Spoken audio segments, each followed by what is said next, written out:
Di Kiev, Ukraina, tinggallah seorang petarung MMA bernama Yuri Borka. Dia adalah seorang petarung terbaik di Eropa dan telah mendapatkan gelar tak terbantahkan. Suatu malam, Boyka bertarung dalam pertandingan ilegal yang diadakan di arena bawah tanah. Saat para penonton bersorak, dia tidak membiarkan lawannya mendapatkan satu pukulan pun. Setelah pertarungan satu sisi yang sangat singkat, dia menendang lawan di udara dan menjatuhkannya. Adegan kemudian berganti ke penjara dengan keamanan maksimum di Rusia. Para narapidana berpartisipasi dalam perkelahian untuk hiburan para penjaga dan sipir. Pertandingan semacam itu tampak ramah bagi dunia luar, tetapi bisa menjadi sangat kejam dengan peserta yang tepat. Tahanan paling mematikan sepanjang masa adalah seorang pria buas bernama Koshmar.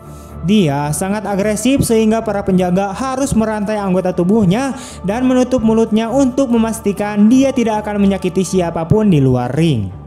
Lawan Koshmar adalah setengah dari ukurannya dan hampir tidak dapat mendaratkan pukulan padanya. Ia membanting lawannya ke atas kanvas, mematahkan lehernya sebelum melanjutkan dengan pukulan ke arah wajahnya.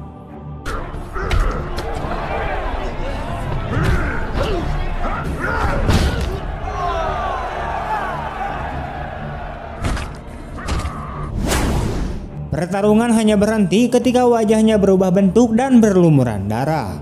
Koshmar dikenal karena membunuh setiap lawan yang dilawannya dan dia tidak menunjukkan belas kasihan kepada mereka. Dia lebih mirip monster daripada manusia dan tidak memiliki rasa bersalah karena telah membunuh begitu banyak orang. Tidak seperti dirinya, Boyka adalah pria yang baik di luar ring. Ia tidak memiliki kehidupan yang baik karena ia pernah dipenjara selama beberapa tahun dan menjadi buronan di Rusia. Namun ia mampu mengesampingkan masa lalunya dan berusaha menjadi orang yang lebih baik. Dia bahkan membantu sebuah gereja di Kiev dan selalu melakukan kegiatan amal. Suatu hari, seorang pendeta mengatakan kepadanya bahwa dia harus mempertimbangkan untuk memilih profesi lain. Pastor itu selalu mendukung semangat Boyka, maka komentar itu sangat mengejutkan sang petarung.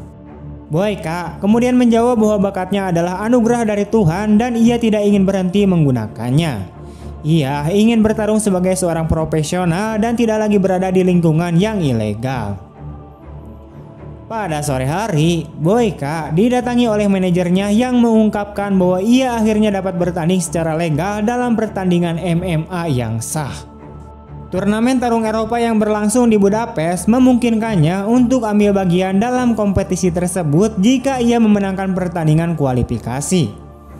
Kemudian tibalah hari pertandingan kualifikasi itu. Karena ini adalah salah satu pertandingan terpenting dalam hidup Boyka, ia siap untuk memberikan segalanya. Lawannya adalah seorang pria Rusia bernama Viktor. Pertandingan kemudian dimulai dan Boyka mendaratkan tendangan pertama yang efektif. Dalam beberapa menit pertama, ia menunjukkan kemampuan bertahannya menangkis setiap serangan yang dilayangkan padanya.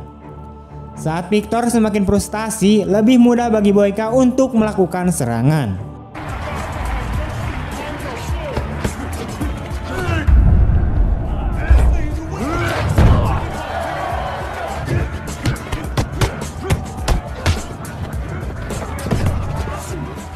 Sementara itu para juri di pinggir lapangan pun terkesan, maka saat ia mencetak KO atas Viktor dengan serangan lutut ke arah rahangnya, hal ini menegaskan bahwa ia layak untuk menang.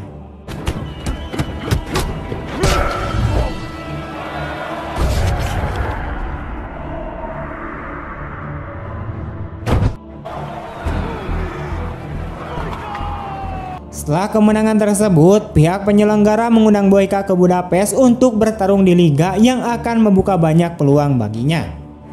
Sang manajer memberikan Boyka sejumlah uang, memintanya untuk berlatih keras karena pertandingan berikutnya akan berlangsung 2 minggu lagi. Saat pergi, Boyka melihat Viktor dalam kondisi kritis. Boyka mengingat nasihat pendeta dan berdoa agar Viktor cepat sembuh. Keesokan paginya, ia menemui sang manajer dan menanyakan tentang keadaan Viktor. Yang mengejutkannya, ia diberitahu bahwa Viktor meninggal semalam di rumah sakit.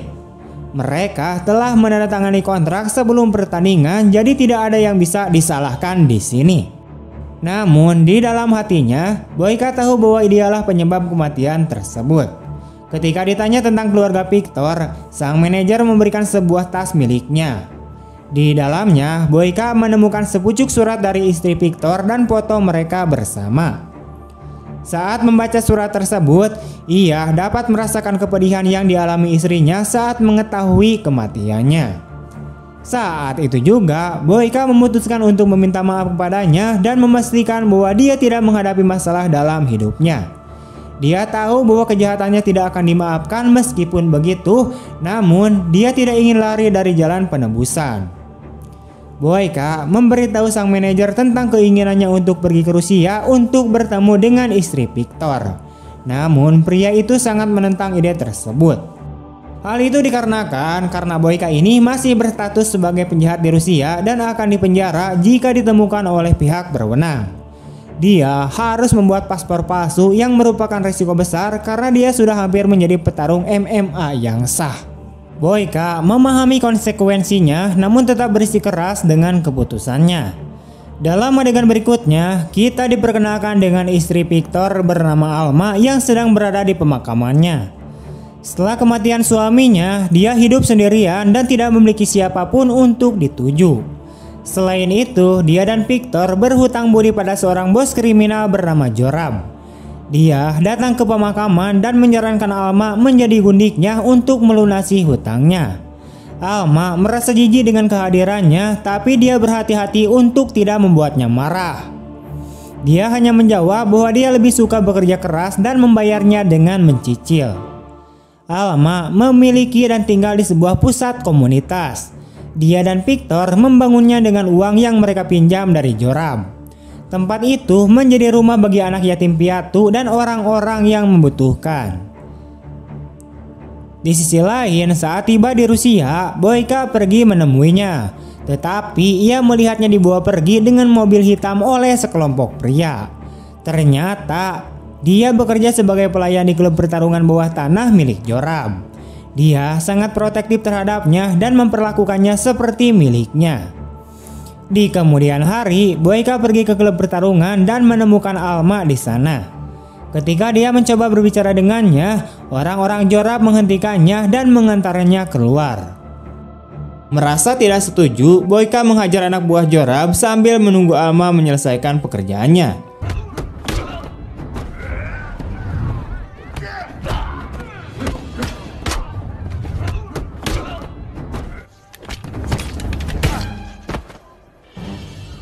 Tapi kemudian Joram muncul dan mengusir Boyka sambil memperingatkannya untuk tidak mengganggu Alma lagi. Karena Joram membawa lebih banyak orang bersamanya, Boyka pun terpaksa pergi sementara Joram meminta salah satu anak buahnya untuk menjaga Boyka. Keesokan harinya, Boyka kembali ke Alma di pusat komunitas dan memberitahunya bahwa suaminya telah meninggal karena insiden yang disebabkan olehnya. Dan ia juga menawarkan untuk membantunya melunasi hutang mendiang suaminya. Namun Alma terlihat sangat kecewa dan menolak tawaran Boyka. Ia pun lalu menyuruhnya untuk pergi. Di sisi lain, Joram yang tampak kesal karena bisnis pertarungan bawah tanahnya terseret karena kurangnya petarung yang handal. Ia pun berniat mencari petarung hebat untuk bersaing di klubnya di klub pertarungan. Karena Boyka ingin membantu Alma melunasi semua hutangnya, ia kemudian berurusan dengan Joram dengan menjadi petarung di klubnya dengan imbalan kebebasan Alma.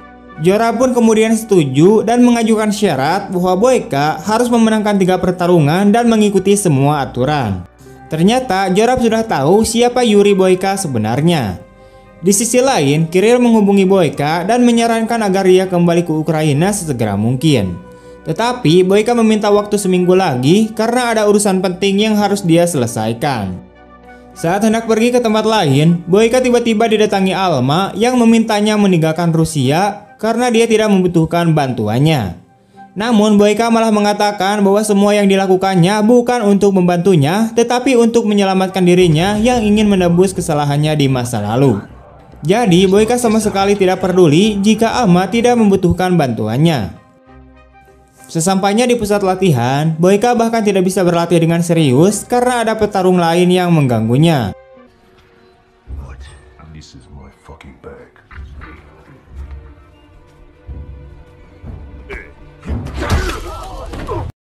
Singkatnya, pertarungan pertama Boyka pun dimulai. Kali ini dia akan berhadapan dengan petarung bernama Boris yang bisa dia kalahkan dengan mudah.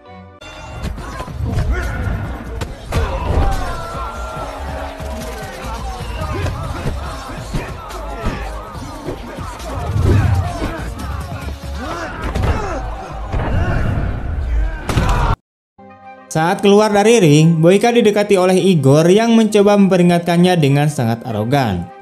Saat di ruang ganti, Boyka didatangi Alma yang memberinya minum. Mengetahui bahwa Boyka kesulitan mencari tempat untuk berlatih, Alma kemudian mengundangnya ke ruang pelatihan di komunitas center yang biasanya digunakan oleh mendiang suaminya untuk pelatihannya. Boyka terus berlatih di sana pada hari-hari berikutnya, ditemani oleh anak-anak yang tampak bersemangat melihatnya. Keesokan harinya di komunitas center, Alma mendatangi Boyka yang sedang berlatih dan mengoleskan salep untuk menghilangkan rasa sakit di punggungnya. Boyka kemudian bertanya kepada Alma mengapa dia tidak meninggalkan kota saja. Alma lalu menjawab bahwa pusat komunitas ini adalah impiannya dan Victor. Dia juga tidak bisa meninggalkan anak-anak yang tinggal di lingkungan ini karena anak-anak bisa menjadi gangster atau terlibat dalam narkoboy dan mungkin melakukan tindakan kriminal lainnya tanpa pusat komunitas ini. Adegan kemudian beralih dan menunjukkan Jorab yang menyuap Koicep, yaitu seorang perwira tinggi polisi untuk membawa Cosmar ke klubnya. Tidak peduli apapun karena Cosmar adalah seorang petarung yang sangat brutal dan tidak bisa dihentikan. Jorab berpikir Cosmar adalah petarung yang hebat yang akan memberinya banyak keuntungan dan dia sangat yakin bahwa Yuri Borka tidak akan bisa mengalahkannya. Setelah itu, Jorab mendatangi Alma dan mengetahui bahwa Alma telah membantu Boyka dengan menyediakan tempat latihan untuknya.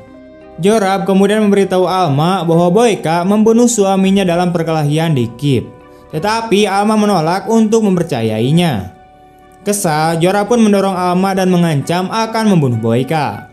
Tidak lama kemudian, Boyka mendapatkan telepon dari Kirill yang mengatakan bahwa bus akan menjemputnya pada pukul 9 malam. Namun malam itu, Boyka harus melakukan pertarungan terakhirnya dan memastikan kebebasan Alma sebelum kembali ke Ukraina. Sesampainya di hotel, Alma sudah menunggu Boyka di kamarnya. Dia kemudian meminta Boyka untuk merinci tentang malam kematian suaminya.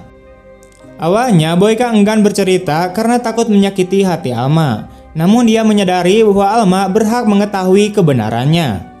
Setelah mengetahui kejadian yang sebenarnya, Alma merasa sangat kecewa pada Boyka dan menangis sambil berjalan pergi. Di tengah pertarungan ketiga, Boyka akan menghadapi Igor Kazmir, yaitu petarung arogan yang kemampuannya tidak sebanding dengan mulutnya yang besar.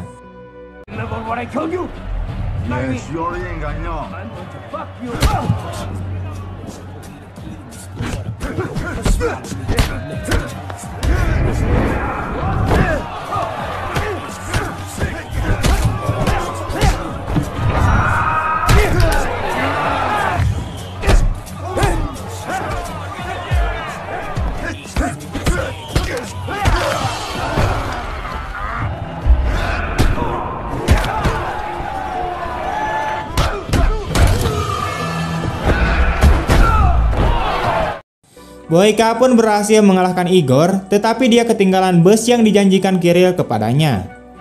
Ketika Boyka hendak pergi, Jorab memaksanya untuk bertarung satu pertandingan lagi untuk mengalahkan Cosmar, yaitu juara sejatinya, dan Boyka menyetujuinya demi Alma. Karena Cosmar memiliki tubuh yang besar dan kuat, pada awalnya Boyka tidak dapat melukainya, dan malah diserang oleh Komar hingga membuatnya dipukuli dengan parah.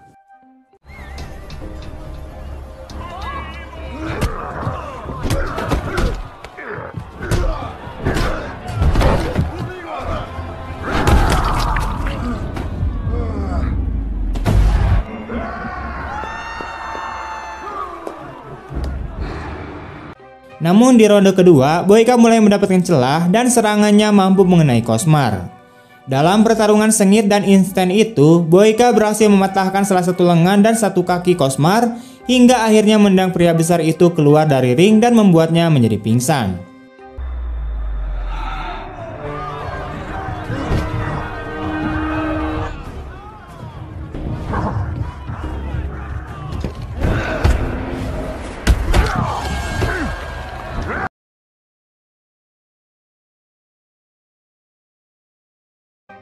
Semua orang pun bersorak atas kemenangan Yuri Boyka yang perkasa.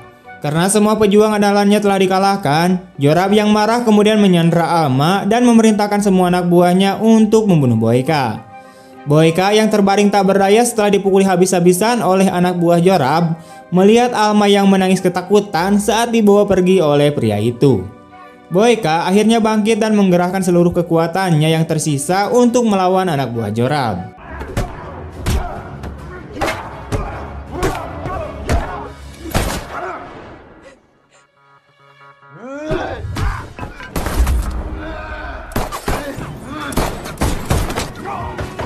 Boyka berada di titik terendahnya saat melihat Alma ditarik keluar.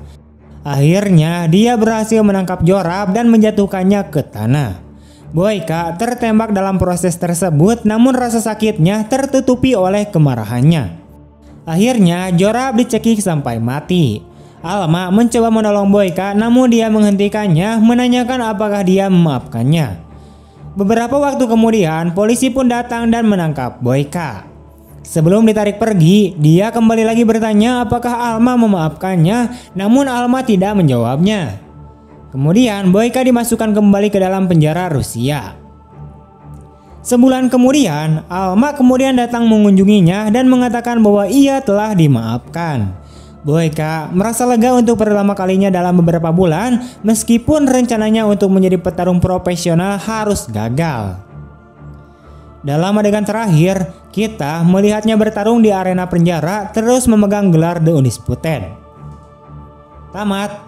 Oke, sekian dulu untuk video hari ini. Bagaimana tanggapan kalian tentang film ini? Tulis di kolom komentar. Jangan lupa untuk klik komen, share kemanapun kalian suka.